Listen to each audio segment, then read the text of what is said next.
Hey, good morning, everybody. Welcome to the sanctuary. It's snowing very nicely right outside the window. It snowed earlier this morning, and then it stopped. Hold on. It snowed earlier and then it stopped, but it started again about 15 minutes ago, and it sure looks pretty coming down. It looks nice. I don't think it's going to stay around very long, but it's a nice little bonus. I hope you're enjoying watching it, or that you're able to watch it from wherever you are. It's a nice little surprise we don't get to see too often. How are you? It's been a crazy week, hasn't it? It's been a wild time and unusual things going on. I hope that you will, through whatever happens, that you will always keep your eyes on the author and protector of our faith.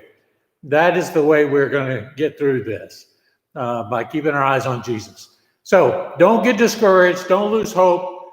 People are not always the best. In fact, we're rarely at our best. But Jesus is infallible, always the same, yesterday, today, and forever. So I hope you're doing well. We're well into the new year now. Things are going along good. I see many of you in the chat room here. It's nice to see your names and your little tiny faces. Good to have you with us this morning. Who would have believed last February we would be doing this almost a year later? I certainly didn't. I thought it was going to be a very quick finish, but I'm ready for the long haul. However long it goes on, we're going to continue to do what I believe God wants us to do, and that is not to forsake assembling together like this. I'm happy, though, that we didn't say 5 months ago, hey, let's come back and all get together and we can be safe. I'm glad that we didn't have to go through what a lot of churches have gone through with multiple cases. I would ask you to pray today for a close friend of mine named Paul. Paul lives in Dallas. He has COVID. He also has asthma and is diabetic. He's in the emergency room right now, and he's not doing very well. Close friend of mine. We have sung together. We have laughed together. I've known him since high school.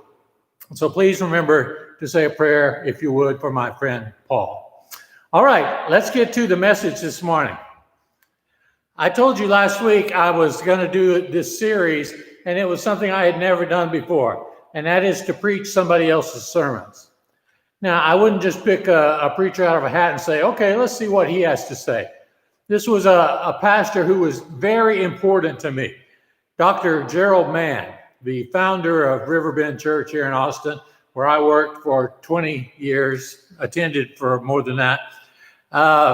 As I told you last week, he was hugely influential on the way I speak. And at the time that I heard him deliver these sermons for the first time, nobody preached like Gerald did. Nowadays, there are quite a few people who have adopted the same style. Why?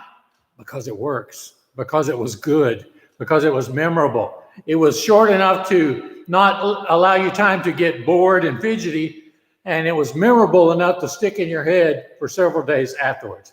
So last week we started with Gerald's every year, New Year sermon, but you can begin again. Today, I want to get to part two, and it's another sermon I heard him preach multiple times, and it became a quotable thing. A lot of people say this when bad things happen. The title of this sermon is, There's a Yes in Every Mess. There's a yes in every mess. Gerald would start this sermon by reading from the first chapter of 2 Corinthians. He said he had read this chapter many, many times, but this verse had never jumped out at him. And Paul, as he's writing this letter, he talks about how sometimes we say, oh yeah, I'm going to do that. Or yes, I'll be there. And then things happen. And we have to say, oh no, it's not going to work out. I'm not going to be there. Paul listed some of the plans he had made to go to Macedonia and to come back and to do this. And he said, you know that not all those plans came through. But here's the verse that jumped out at Gerald. For the Son of God, Jesus Christ, who was preached among you by us, was not a yes or no guy, a yes and no guy. But in him, it has always been yes. For no matter how many promises God has made, they are yes in Christ. There is a yes in every mess. Gerald said one of his favorite stories was of a little boy who lived on a farm, And he was very close with his father. And every Christmas, his father would always ask him what he wanted for Christmas and would do his best to get it for the little boy. And this particular Christmas, the little boy said, "Dad, I really want a pony."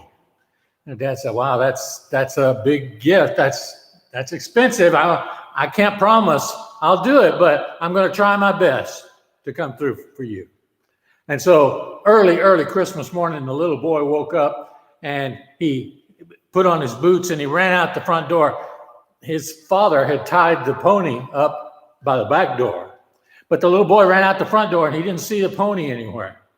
And so he ran to the barn and he threw open the big barn doors and he looked inside and didn't see anything. And so he began going through the barn, peeking in each stable. Nothing. About that time, the father woke up. He looked through the house, didn't see the boy. He got his coat on and went out the front door, and he could see the boy's footsteps in the snow. And so he went to the barn and he looked in the barn and didn't see anything. And he began walking through the barn. And finally, he yelled out, "Johnny, are you in here?" Johnny said, "Yeah, Dad, back here." And his dad walked back to the manure pile in the corner of the barn. And he couldn't even see Johnny somewhere in a pile of manure. And he said, "Johnny, what are you doing in the manure pile?" And Johnny said, "Dad, with all this stuff, there's got to be a pony here somewhere." And Gerald said, "That'll preach."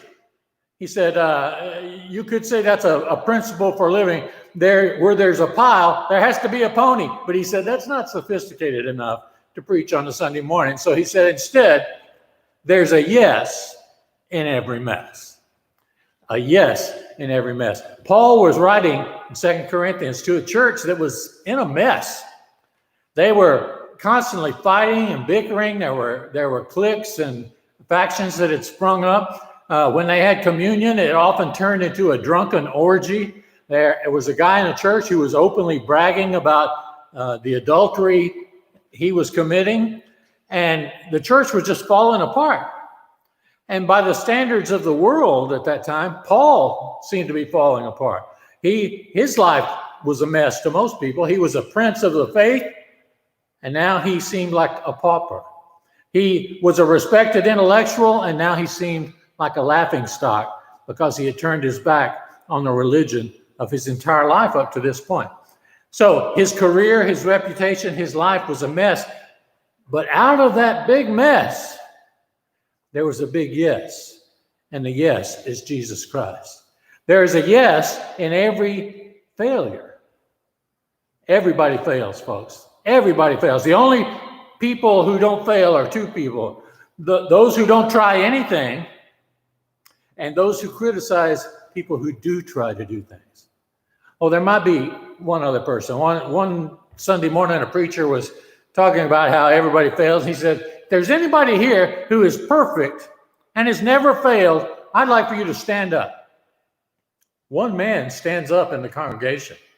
And the preacher says, "Sir, are you telling us you're perfect, that you never failed?" And the man said, "No, sir, I'm standing on behalf of my wife's first husband." So the only people who have never failed are people that never tried anything, people that criticize people who do things, and your spouse's first spouse maybe. But there is a yes in every failure. Our greatest inventor, Thomas Edison. Thomas Edison was booted out of school when he was 10 years old. We would now know he was dyslexic. He also probably had ADHD. He was deaf entirely in one ear and mostly in the other ear. And he had all these strikes against him, and school just didn't stick. And so they kicked him out of school, and his parents, very understandingly, built him a little workshop out in the back of the house. And he began experimenting on things. And he began building things and creating things and inventing things. While he was working on what would eventually become the electric light, he tried time after time to find some kind of filament that would burn with a bright light and yet not be consumed inside a bulb. And he was walking to his lab with one of his assistants, and his assistant said, "I've had it. I can't keep doing this. We've tried 700 things, and nothing has worked. We're not making any progress at all. And Edison said, oh no, we're making great progress. We know 700 things that will not work. We've narrowed it down so much. And I say, and Gerald said, I've learned hundreds of things that won't work, and I am the wiser for it. There's a success in every failure. Gerald told a story of a friend of his named Charles Allen, who was a Methodist pastor in Houston. And Charles Allen got a phone call one day at his office, and the guy said, Dr. Allen, I want to call and invite you to have dinner at my house. I've just built this new house. It sits on 17 acres of land. It cost me umpteen $1 million. And I don't want anybody to be my guest at this house until you come and have dinner with me. And Charles Allen said he had never heard of this man before, but then he thought, maybe he tithes, preacher thinking. And so he told the man, I'll be happy to come out and have dinner with you. And so he drove out and drove down this winding, sculptured driveway with beautiful gardens and foliage all over the place. And he saw this French-style country home, just a massive house. And he knocked on the door, and a butler showed him in, and he was introduced to this man and his wife, and she went out to do dinner, and the man said, let me show you around the place. And they looked inside and out, and it was just magnificent. And he stood out behind the house with this man who had invited him to dinner, just as the sun was starting to go down, and they saw the back of this mansion. And this man said, Dr. Allen, I want you to know you built this house. And Dr. Allen said, well, tell me how, because I'd like to build another one just exactly like it. And the man said, I lost everything. I had a good business going. I began to cut corners. I began to embezzle money. I began to set things aside that weren't mine. I lost my business. I lost my family. My wife left me. My kids deserted me. And then my health began to go downhill, and I began to drink, and I was a hopeless alcoholic. I was living in a $2 a night flop house. And I got up one morning because I was going to throw up. And as I was making my way down the hallway, I heard a TV in the little room that belonged to the guy that managed the flop house. And he said, it was you. It was you talking on that TV. And you didn't sound like any preacher I ever heard before. And you said, there is no depth to which you can sink that God cannot reach. That God cannot still find you. God can always reach you, and he always loves you, and it is never too late. There is a yes, even in the depths of tragedy. And the man said, that's when I began to find my way back. And it's all because of you and that message.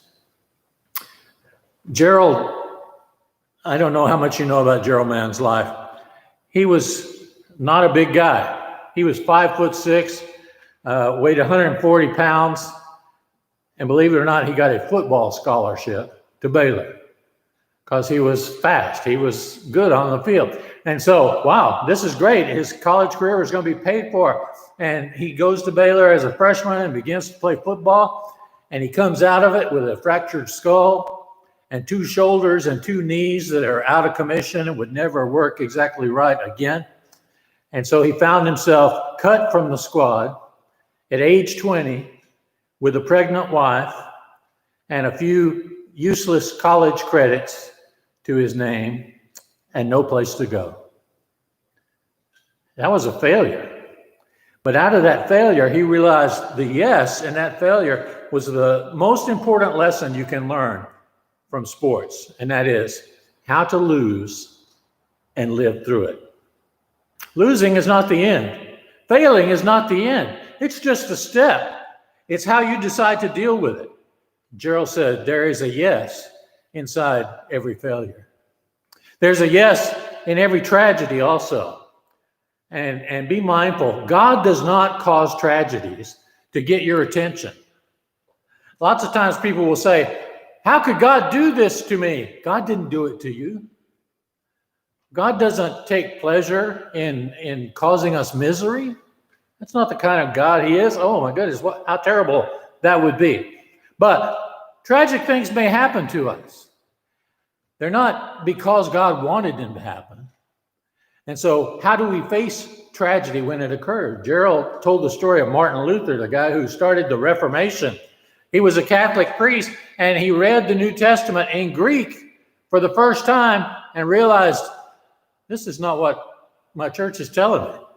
This is not what I've been told. And he began trying to reform the church, and there was great resistance, and he had lots of fights with the Pope and was excommunicated, and he kept going and founded the Lutheran Church, translated the first Bible into German, and a great hero of the faith.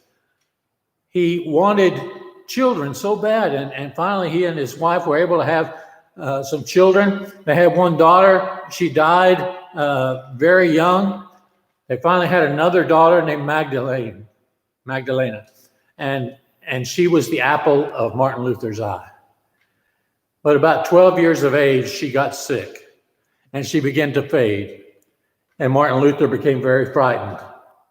And he began to bargain with God, how we do sometimes, say, God, if you will just let me get through this, I'll keep doing what you need me to do. I'll keep the faith.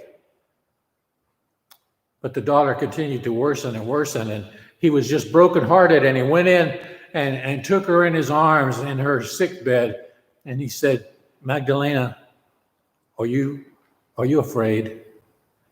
And she said, no, Papa. She said, you remember how you told us how when you were studying, when you were a monk, how you were studying the Bible and how all of a sudden you felt the presence of God as though he were right there in a room with you? She said, that's happened to me too. She said, I'm not scared. When I let go of your hand, I'm taking the hand of my other father. Wow. Even in tragedy, even this great theologian, his daughter was able to teach him a lesson. And he wrote, after she died, he wrote this to a friend. He said, God grant me and all my loved ones and all my friends such a death, or rather, such a life. There is a yes in every tragedy. And then there's a yes in every mistake. Now, Gerald said, I'm not talking about tiny little faux pas. I'm talking about big, hairy, ugly, uncomfortable, messy mistakes. He said, you ever make one like that? I didn't until last week. And he told a story of how he hurt his best friend. He said something that offended his closest, dearest friend. And in Gerald's words, he said, I made the mistake of putting my dipper in his bucket, and he not so politely told me what to do with that dipper to get it out of his bucket. And he couldn't get over it, even though his friend said, okay, I forgive you. Gerald couldn't shake it loose. He thought, how can I find a yes in this? And he came to realize two things as a result. He said, first thing is, we all need to realize you cannot unsay a damaging word. We don't have a rewind function. We don't have an undo button where we can say, oh, that last thing I said, let me just erase that. Even if who we say it to forgives us, it's still out there. It's still echoing in the universe. The sound has gone out and can never be taken back. And so, like James said in the New Testament, he said the tongue is like a little spark, but it can start a huge forest fire that does incredible damage. The tongue is like the little rudder on a ship, but it can turn a gigantic boat and drive it off course. The tongue, our words, can cause irreparable harm. And so we need to be very mindful of the damage that can be done by what we say. And then the other thing he learned was that we all have a button. We all have a button, and some of us, our button gets pushed every day. We have a hair trigger on our temper and our offended nature, And somebody trips that every day. Other people, it's few and far between, but we all have a button. And we need to be careful that that button does not get pushed and that we don't push somebody else's buttons. Keep your fingers off other people's buttons because you can't undo it once you do it. Gerald told the story of a man who ran a sawmill, and he had been doing it so long and felt so comfortable, he thought, you know what? I bet I could put my finger right up close to that saw blade as it whirs around so that I could feel the motion of it, but it wouldn't cut me. And so he got cocky and he decided to try it, and he put his finger up, and sure enough, the saw blade just lopped off his finger. And people began to look at him and say, boy, that was stupid. Look at you, you're maimed for life now. You're deformed. And he thought, the only thing I can do is to take off the other three so it's all the same. See, you can't undo the damage by a hasty word. You can only compound it. You can only make it worse. Well, Gerald hastened to say, this is not a motivational speech. He said, I'm not saying, always look on the bright side. Always look for the silver lining. That's not what Paul was saying. He wasn't saying, hey, whatever happens to you, try to find something good in it. No, Paul was saying, inside the mess you find yourself in, Jesus is the yes. It's not a mysterious silver lining. It's not being optimistic. It's not overlooking bad things that happen to you. It's remembering that God became one of us so that he could experience what we experience. And instead of looking for the silver lining, we should be looking for the Jesus in whatever happens to us. One of Gerald's good friends and mentors was a pastor here in Austin named Carlisle Marney. And in Carlisle Marney's church, there was a couple who, again, wanted a child badly, and it took them several years, but they finally had a little boy. And he was still a toddler, less than 2 years old. And he was upstairs in their house one day, and it was a hot day, and the mother raised the window to let some cooling breeze in. And while she wasn't looking, the little boy fell out the window and rolled off the roof and impaled himself on a picket fence. And Marnie went immediately to the house and tried to comfort the mother. How do you comfort somebody in that? And he just sat with her and held her hand and listened to her cry and sob and wail. And eventually she asked the question that many of us would ask. She said, Dr. Marney, where was God when this happened? And Marney thought for a minute, and he said, I guess he was the same place he was when his son was impaled on a stake.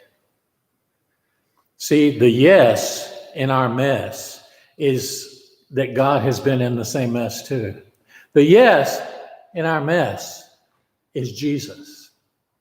Whatever mess you're going to go through, or you have gone through, or you are going through, don't just try to deal with it by thinking positive thoughts, by keeping a stiff upper lip. Instead, remember that everything we suffer, Jesus has suffered too.